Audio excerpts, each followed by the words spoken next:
आसंत टिके बुलाबुली जावा आउ देखिबा आज पाद कौटी कौटी पड़ुची।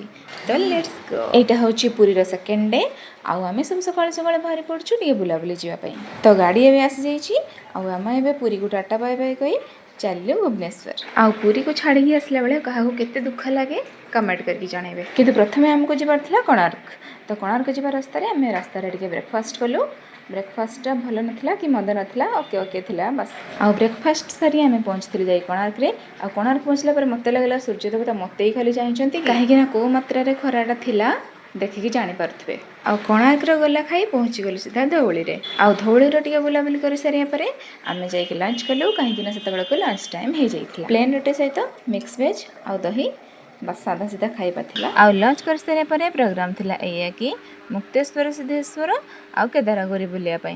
आउ एई सब मंदिर एते सुंदर थिला जे आखिरे न देखिले विश्वास करि हो। आउ लास्ट थिला प्रोग्राम हमर खंडगिरी आ उदयगिरी रो आमे जाई पहुंचथिले। बहुत ही खरा थिला आउ बहुत गरम भी थिला। तो तथापि आमे सब बुलाबुली कंप्लीट कलु। आउ एबे टाइम थिला घर को फेरिबार।